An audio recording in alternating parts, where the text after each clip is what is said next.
Good after evening, and welcome to day 383 of eating a sheet of paper a day. This is my water. It's not water. It's lemonade, which, by the way, it takes about like 3 gallons of water to make 1 cup of lemonade. That's your fact of the day. Um, so I'm just saying this in advance, just in case people ask. It's not piss. All right, it's lemonade. Calm down.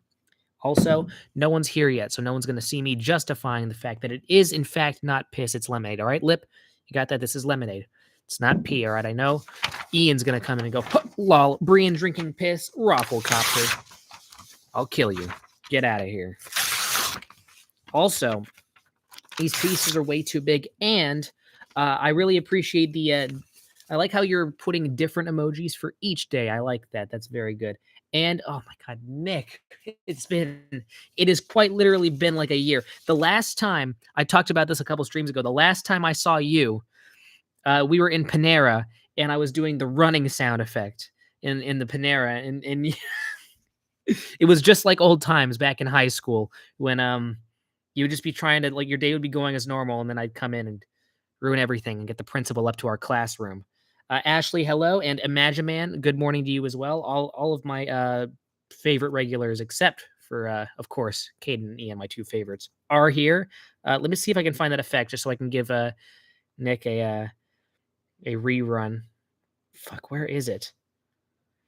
Yeah, so I would run, obviously, comically, and I would make it super awesome, and I would play the sound effect. It worked every fucking time. And of course,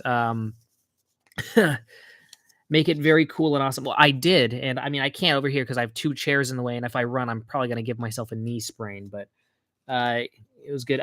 And good morning, Imagiman. Everybody likes Imagiman. I have no idea who he is, but I know that he follows my Instagram because I know he referenced some stuff. However, his identity is 100% secret. We'll never know who this guy is. So, Imagiman, we can only imagine the man that you are. Also, I'm going to eat my first piece.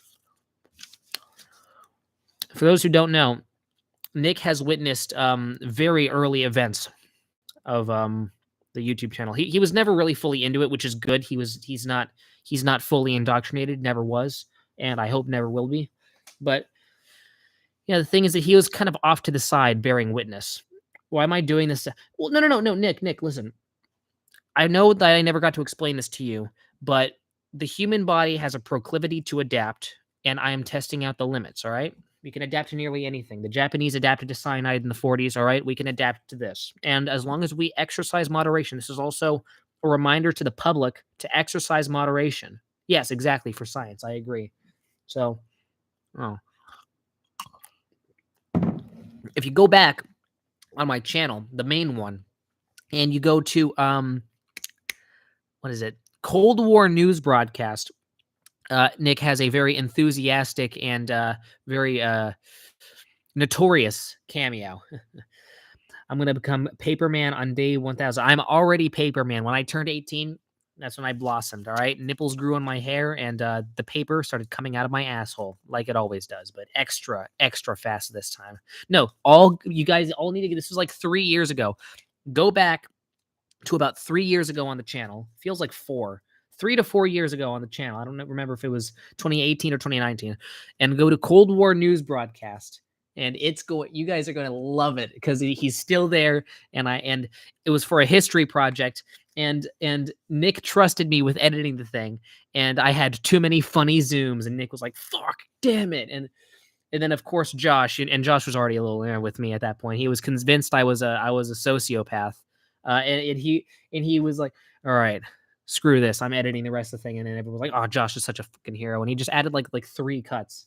I spent all the effort to Google search Richard Nixon stock photo. And I had to put that there. I also did a bunch of other shit. And Nick was like, damn it, you pointed out my error in journalism. Anyways, watch that because Nick, he has lots of on-screen presence. I want to write my master's thesis on the effects of paper eating daily on human anatomy and development. I was so mad. I know. I'm sure we can look back on the experience and go, ha ha. By the way, when it says in brackets school assignment, that was no lie. It in fact was. And no, I remember you were just typing exclusively in all caps. I just didn't get it, man. The thing is that at this point, like, it's either that or it's like if we're trying to make it realistic, then why in the world are we even doing the assignment? Because like We are not capable of creating a realistic, like, there is no such thing as a realistic Cold War news broadcast where with high school children. It's like it's already unrealistic. Like, are we actually trying to make it faithful? I know we're trying to get a good grade on the assignment, but I'll have you know the parts with where I don't know the parts with my segment where I talked about, like, I don't know how Pac-Man was misspelled or something like that. Mr. Stiven actually told me later, to my surprise. We got lucky, by the way. I'll say this. Just I'm not gonna outright defend myself, but he said he appreciated the extra bullshit that I threw in there. I don't know why he liked it, but so if anything, that would have given us an extra good grade. Stiven was going, haha, he confused Richard Nixon for Ronald Reagan or whatever the fuck he was talking about. You get 10 extra points. Yeah, no, that's the thing. So, I mean, I'll have you know, Nick, nothing that happens in high school matters. Nothing. So, no, seriously, Mr. Stiven was honestly probably the best teacher in the entirety of CCA. There are some garbage ass teachers. It's not like he has stiff competition, but with Stiven, he wasn't even like that knowledgeable on history. I mean, his only advantage was that he was old and he like lived through the Cold War and he had like I don't know, a piece of the Berlin Wall in his pocket or some shit. But it's like, dude, everybody has that. I mean, everybody who lived in the 80s got a piece of the Berlin Wall in their pocket. The thing about Stiven is that the way he talks about something, he could be the teacher of any subject and he'd kill it every fucking time. Because it's about how he delivers his information. I have so much respect for the guy, man. Mr. Stiven rocks. He has an Instagram. Follow it. Look up Timothy Stiven, and I'll follow it. And because he's a guy worth knowing about. Honestly, in fact, I don't think I took his class seriously enough, but it doesn't even matter. I don't even care. I really tried to take it seriously, but I'll say even Stiven's class bored me. Like I was bored of everything. I still am bored of everything. Actually, trying to take online college is a fucking mess, dude. I'm like failing half my classes because I don't want to watch like a 40-minute pre-recorded Zoom lecture. God damn it. I don't want to do that. Anyways, Mr. Stiven sounds like Mrs. Huta Golan from P. Well, I'll say this. Mr. Stiven is automatically cooler because I can pronounce his name. So,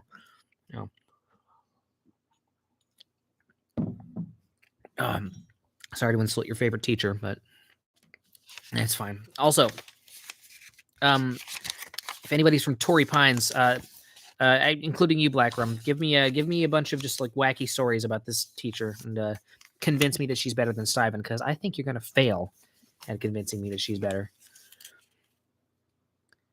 Some people just call them Mrs. Hoot. Them? Well, her name is Mrs. So I mean that's just an oxymoron, isn't it? Yeah, Miss Hoot seems like a very good name.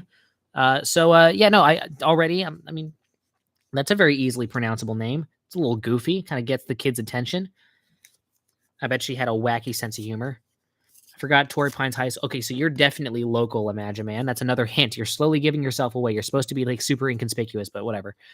All right, so you're a person who's local. Throughout the next, like I don't know, 100 days, we're gonna slowly uncover the mystery of Imagine Man. Man, thank God that you're here, Imagine Man. Like seriously, you're if it weren't for you, we'd be just doing the same old boring shit every single stream. Just me talking about a bunch of bullshit nonsense. And Nick G also forgot that Torrey Pines existed. Okay. You're intentionally doing this, Imagine Man. You're just intentionally giving away this little subtle information just to let us know. Okay, so you're from CCA. Thanks for the info. You're making this really fun for me, by the way. It's just a little sliver of evidence at a time. Fever dream full of strange people in my mind. Were you in the same grade as me, Imagine Man, or were you a couple grades after? Because a lot of the people who watch this are people who never interact with me in CCA. Like Nick is like quite literally the only person. He's by far the oldest person aside from me in this stream. So that's prepared. I'm glad that you're embarrassing yourself. I'm embarrassing you by letting you know about that. I do not attend CCA. Okay. Good. You're saying you do not currently, or you never did? Yeah, to me, I mean, how can CCA be a fever dream if you never were in the dream? If you weren't in CCA, what, you were having a fever dream looking at CCA's building from the outside when you were in the local mall? I doubt it. I think you were in CCA. I think you crossed paths with my brother. Oh, no. Deganio. Oh, my God. Now we're going back to middle school. Who the hell are you? Okay, you know what? Whatever, man.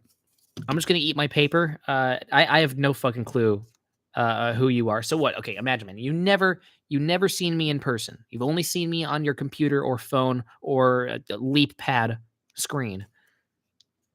Fever dream loosely interacting with random weird people from CCA. Okay, so that means you probably were in the local mall because all the stupid kids would leave to take their lunch break. We've met in real life. Okay. All right then, pal. This is you're really getting my balls wiggling with excitement right now. I did not expect this tempting of a mystery. Yeah, and Lip is invested too. Imagine, man, you're like carrying the show right now, man, because I'm just being strung along for the ride. Who the fuck is this guy? All right. I'm gonna drink my lemonade. It's not piss, by the way. It's lemonade. I know everybody's gonna.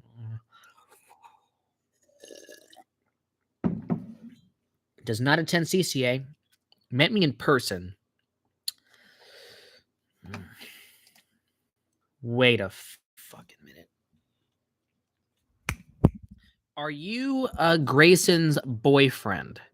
Because you don't attend the school. You were very introverted, and you seem like the guy who would have the Grinch as your profile picture. And I've been seeing you in Degano. That guy. I don't know if it's you. Well,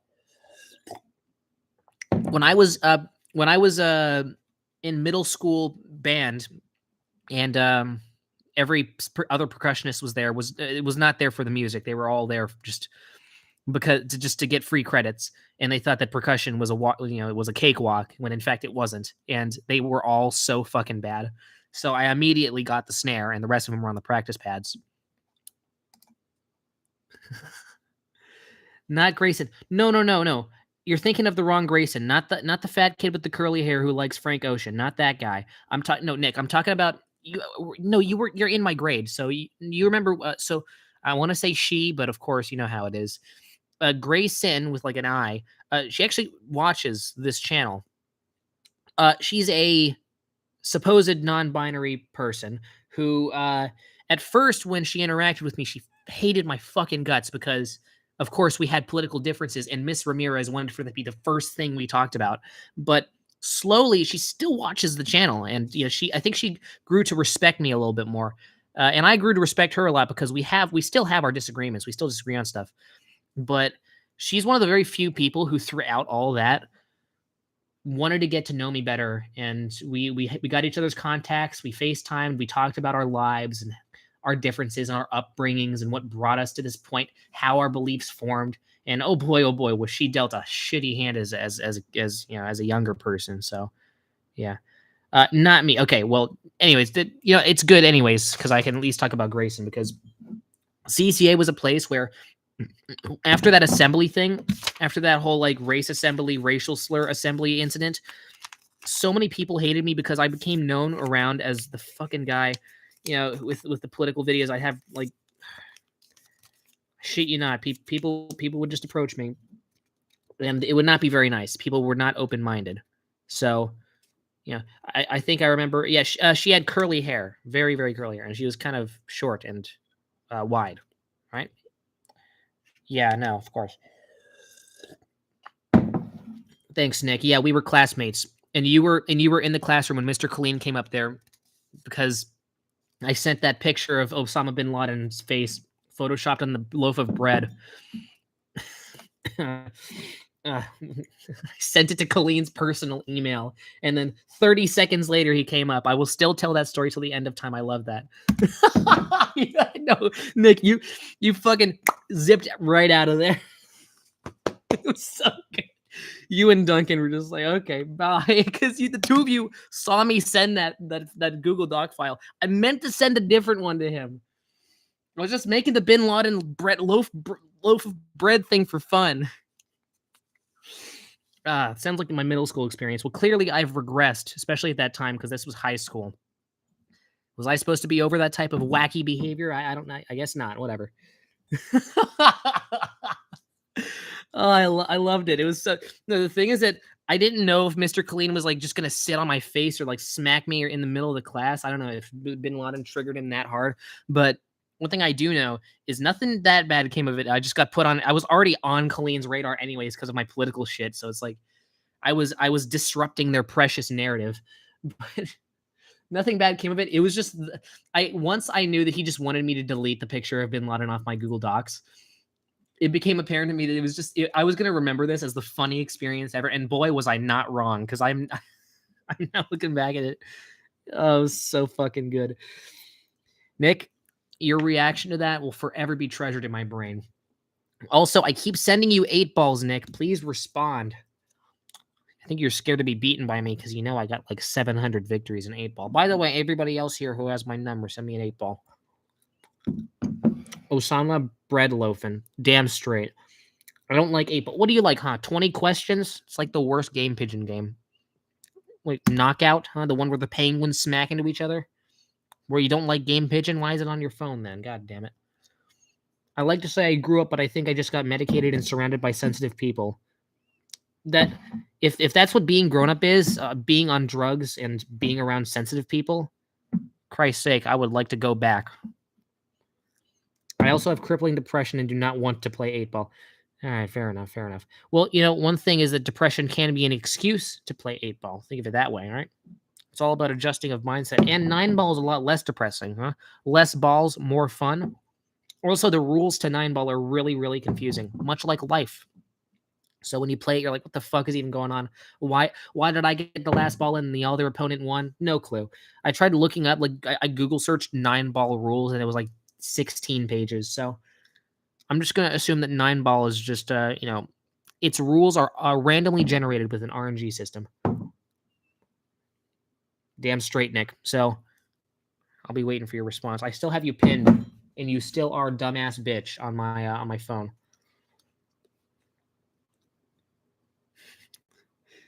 You're like the pinned contact that I texted the least because you never respond at all. But we still have the infamous photo, and also it's too bright. There you go. Don't worry, your phone number's not on here. But one thing I do know is that I'm never removing this contact name or that picture off. I am a dumbass. Oh no, Nick. So, you know, Nick, you barely ever come on these streams, and I'm like, okay, what prompted Nick to choose to go on this time? And now I kind of understand why. I'd really have to take a disastrous experience.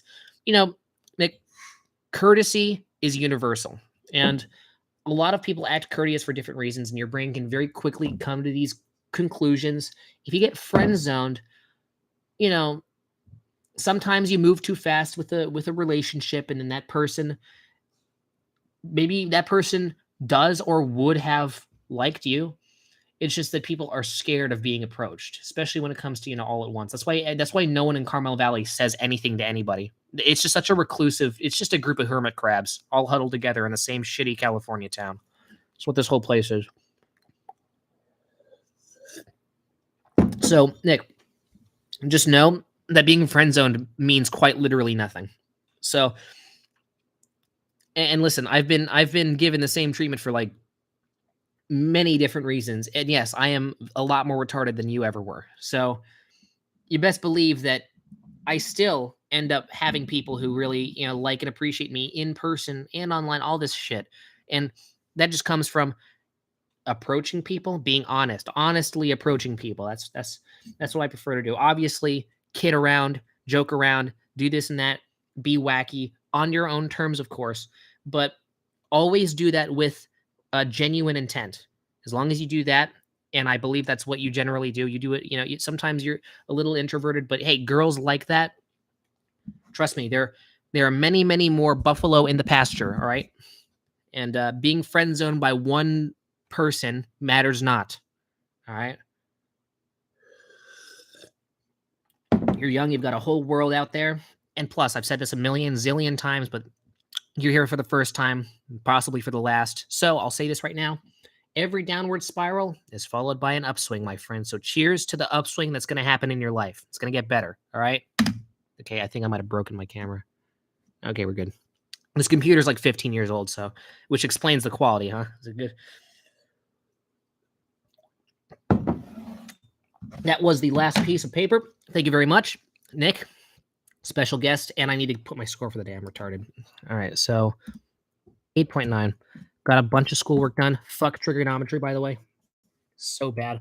It's not even that hard. It just pisses me off because these just ridiculous questions come in out of nowhere and I have no idea how to solve them.